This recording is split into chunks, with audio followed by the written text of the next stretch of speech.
Assalamualaikum warahmatullahi wabarakatuh. Ahlan wa sahlan para sahabat dari dimanapun kalian berada. Laila Jumat barakah alaina walaikum.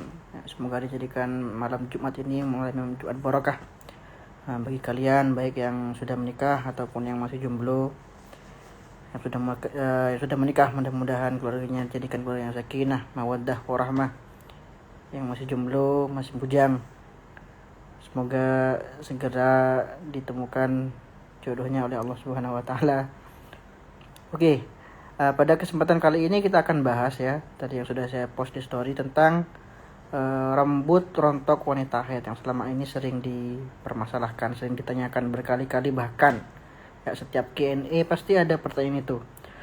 Yang mana ditanyakan oleh banyak wanita, apakah rambut wanita haid itu harus dikumpulkan ya, yang rontok harus dikumpulkan untuk kemudian disucikan juga atau tidak. Sebenarnya saya tidak tahu secara pasti pemahaman seperti ini, pemikiran seperti ini muncul dari mana. Karena saya sendiri ya, sepengetahuan saya mencari dalam kitab-kitab fikih dalam 4 mazhab, tidak ada satupun ulama ya, ataupun fuqaha yang mewajibkan atau bahkan hanya menganjurkan perempuan untuk melakukan hal tersebut, yaitu mengumpulkan rambut yang rontok kemudian disucikan, kemudian kuku juga mungkin sebagian ada yang mengatakan seperti itu.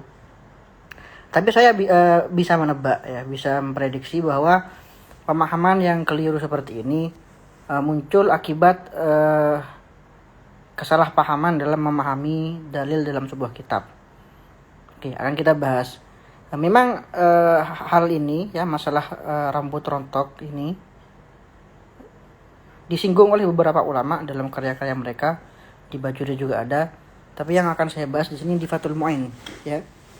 Jadi di Fathul Mu'in di sini saya bacakan Far'on yusannu li junubin wa haidin wa nufasa ba'dan qita'i damihima ghuslu farjin wudu'un li naumin wa aklin wa syurbin. Jadi disunahkan bagi wanita orang junub, orang haid, orang nifas ya, setelah terputusnya darahnya ya, setelah terputusnya darah itu disunahkan untuk menyucikan farji, berwudu ya, juga disunahkan untuk berwudu. Jadi selama ini nanya apakah wanita haid itu boleh berwudu atau tidak. Nah, jawabannya selama darahnya belum terputus maka gak boleh wudu. Karena apa? Karena haid itu bertentangan dengan maksud wudu, yang mana wudu itu untuk mengangkat hadas.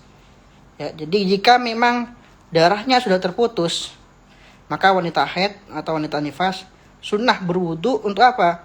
Dinaumin ketika dia hendak tidur. Wa aklin ketika hendak makan. Wa syurbin ketika dia hendak minum. Ya, orang junub pun juga seperti itu. Wa yukrahu fi'lu syai'in min dzalik bila wudu'in. Jadi bagi orang junub ya, itu tidak dianjurkan tidur sebelum dia wudu dulu. Mungkin ada yang junub kemudian malam hari malas mandi ya kan, dingin malam-malam mandi, itu bisa boleh ya tidur ya, tapi disunahkan wudu dulu. Jika dia tidur tanpa wudu maka tidurnya dihukumi makruh. Ini yang kita bahas. Wa yambaghi alla yuzilu qoblal ghusli sya'ran aw dhufran wa kadza daman li'anna dzalik yuraddu fil akhirah. Jadi dianjurkan bagi orang-orang tersebut, yaitu bagi orang junub, wanita haid, wanita yang nifas, untuk tidak menghilangkan sebelum dia mandi, sebelum suci maksudnya, untuk tidak menghilangkan rambut, kuku ataupun darah ya, Jadi misalkan dia hijamah atau canduk dan lain sebagainya. Nah, karena apa? Karena hal-hal tersebut, yaitu kuku, rambut ataupun darah yang dihilangkan ketika keadaan tidak suci, akan dikembalikan kelak di akhirat dalam keadaan junub.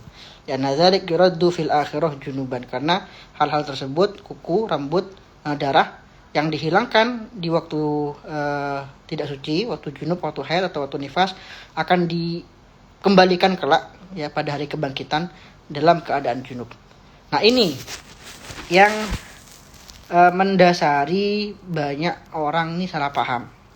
Pertama, ada yang memahami bahwa ini kewajiban, ya, bahwa tidak boleh bagi wanita haid, gak boleh sisiran, gak boleh cukur rambut, pokoknya harus jaga rambutnya semaksimal mungkin. Nah ini keliru, ya. Sekali lagi ini dalam kitab-kitab hanyalah anjuran. Di kitab-kitab ini hanyalah anjuran, bukan kewajiban. Tidak ada satupun ulama yang mewajibkan. Yang pertama.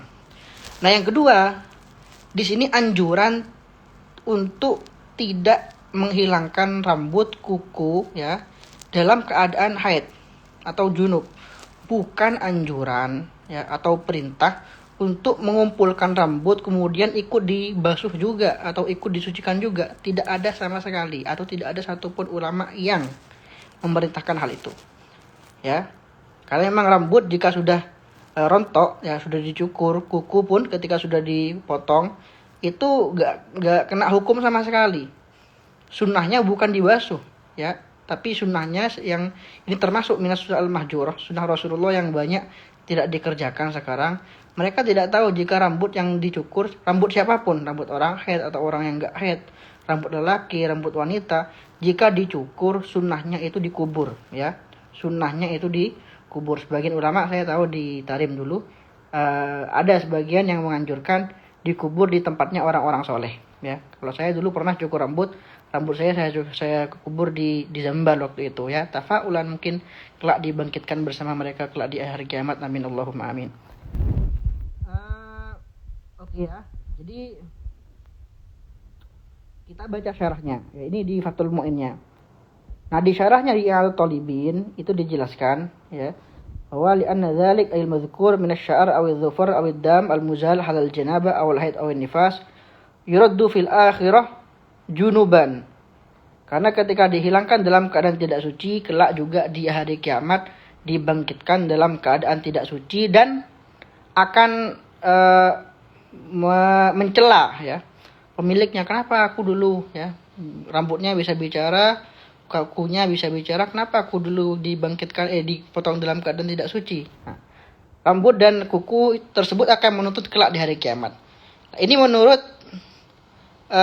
pendapat Imam Ghazali dalam kitab Ihya Ulumuddin, ya.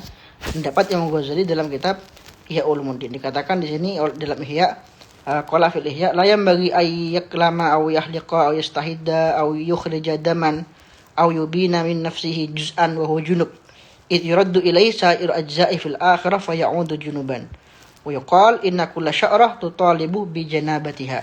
Ya, dikatakan setiap rambut yang dipotong dalam keadaan tidak suci akan menuntutnya kelak di hari kiamat. Nah, tapi hal ini dikritisi oleh sebagian ulama, ya. Di sini juga dikatakan la ilaha illallah. Bentar. Salah satu yang mengkritisi adalah Imam Qulyubi. Wa qawluhu yuraddu fil akhirah junuban. Qala Qaflam Imam Qulyubi wa fi audi nahwi dam nazar wa kadza fi ghairihi. Li'anna al-a'id huwa al-ajza' allati mata 'alaiha. Nah, ini menurut Al-Bujairimi juga, Al-Qulyubi juga mengatakan ini perlu dikaji lagi. Ya, Imam Ghazali yang mengatakan bahwa kelak rambut atau kuku yang dipotong dalam keadaan tidak suci akan kembali dibangkitkan juga bersama pemiliknya di hari kiamat. Ini perlu dikaji lagi. Karena apa? Karena yang akan dibangkitkan kelak di hari kiamat itu bukan semua anggota badan kita yang pernah menempel dalam tubuh, pernah menempel ke tubuh kita, tidak semuanya, ya, tapi adalah anggota badan kita yang ada pada diri kita ketika kita mati. Nah, itu kelak yang akan dibangkitkan di hari kiamat. Nah, oleh karena itu sekali lagi yang pertama yang perlu disampaikan, ya, yang perlu saya sampaikan, ini pemahaman seperti itu sama sekali tidak dianjurkan oleh para ulama. Sama sekali tidak ada satupun ulama yang memerintahkan, bahkan menganjurkan saja gak ada. Apalagi sampai mewajibkan dikumpulkan, kemudian disucikan, dibasuh juga, gak ada. Dan itu murni hanya karena kesalahpahaman. Ya, hanya karena kesalahpahaman, terlalu mungkin, ya, berlebihan menganggap bahwa anjuran ini adalah kewajiban, padahal tidak seperti itu. Dan dari situ timbul pemikiran yang lain, yaitu bahwa Kalau rambut yang sudah rontok berarti dikumpulkan, disucikan juga, dibasuh juga. Nah itu ya, sekali lagi saya yakin itu murni kesalahpahaman, ya. Dan seperti saya sampaikan tadi, rambut siapapun yang rontok, yang dicukur, itu sunnahnya itu dikubur. Ada juga yang menganjurkan dikubur di tempat-tempat yang mulia ya, seperti di pemakaman orang-orang soleh dan lain sebagainya. Kuku atau rambut yang dipotong. Oke.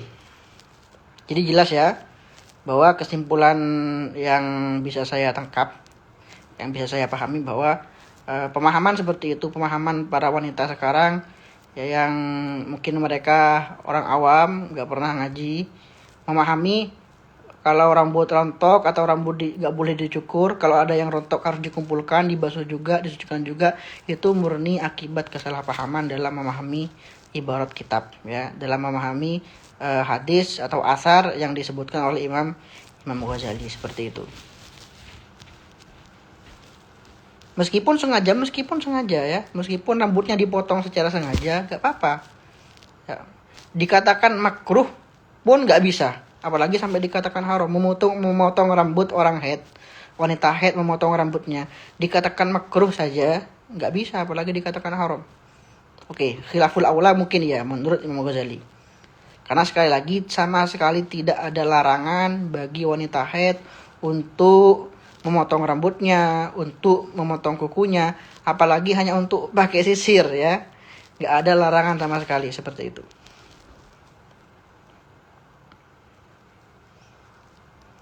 Oke, mungkin ini yang bisa saya sampaikan pada kesempatan kali ini.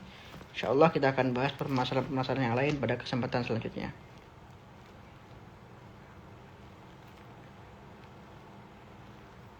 Yang nggak sempat nyimak, insya Allah live-nya saya simpan.